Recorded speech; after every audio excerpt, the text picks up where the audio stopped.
സ്നേഹമുള്ളവരെ, ഇന്ന് നമുക്ക് ധ്യാനത്തിനായി നൽകിയിരിക്കുന്ന തിരുവചനം വിശുദ്ധ മത്തായിയുടെ സുവിശേഷം 2-ാം അധ്യായം 8-ാം തിരുവചനമാണ്. അവൻ അവരെ ബേത്ലഹേമിലേക്ക് അയച്ചുകൊണ്ട് പറഞ്ഞു, പോയി ശിശുവിനെപ്പറ്റി സൂക്ഷ്മമായി അന്വേഷിക്കുക. അവനെ കണ്ടു കഴിയുമ്പോൾ ഞാനും ചെന്ന് ആരാധിക്കേണ്ടതിന് എന്നെയും അറിയിക്കുക.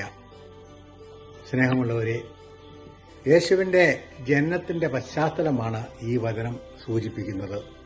പൗരസ്ത്യ ദേശത്തു നിന്ന് വന്ന ജ്ഞാനികൾ യേശുവിന്റെ ജനനം ഒരു ദൈവീക സന്ദേശമായി സ്വീകരിച്ചുകൊണ്ട് ഒരു നക്ഷത്രത്തെ അടയാളമാക്കി യഹൂദരുടെ രാജാവിനെ തേടി അവർ യാത്ര പുറപ്പെടുന്നു. യഹൂദർക്ക് മറ്റൊരു രാജാവ് ജനിക്കുന്നുവെന്ന് അറിഞ്ഞ ഹെറോദോസ് രാജാവ് തന്റെ അധികാരം നഷ്ടപ്പെട്ടുവെന്ന് വേവലാതി പൂണ്ട് ശിശുവായ യേശുവിനെ വധിക്കുവാൻ ശ്രമിക്കുന്നു. ഈ അവസ്ഥ തന്നെയല്ലേ ഇന്ന് ക്രിസ്ത്യാനികൾക്ക് നേരെ മണിപ്പൂരിൽ നടക്കുന്ന ആസൂത്രിതമായ ആക്രമണങ്ങളും മുനമ്പത്തെ പാവപ്പെട്ട മത്സ്യത്തൊഴിലാളികളെ അവരുടെ കിടപ്പാടങ്ങളിൽ നിന്നും നിർദാക്ഷിണ്യം ഇറക്കിവിടാനുള്ള ശ്രമവും നടക്കുന്നത്. ഹെറോദോസ് രാജാവ് ജ്ഞാനികളുടെ വരവിനെ ഭയപ്പെട്ടു.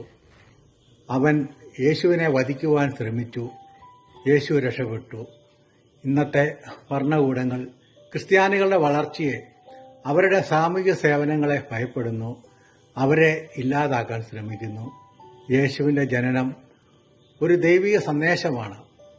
അത് ദൈവത്തിന്റെ മനുഷ്യരോടുള്ള അഗാധമായ സ്നേഹവും വാത്സല്യവും വെളിപ്പെടുത്തുന്നു. എന്നാൽ തെറ്റായ പ്രലോഭനങ്ങളും വാഗ്ദാനങ്ങളും നൽകി അധികാരത്തിലേറുന്ന ഇന്നത്തെ ഭരണകൂടങ്ങൾ നമ്മെ വഞ്ചിക്കുന്നു. ഇതിനെതിരെ നമുക്ക് ജാഗരൂകരായി ഇരിക്കാം.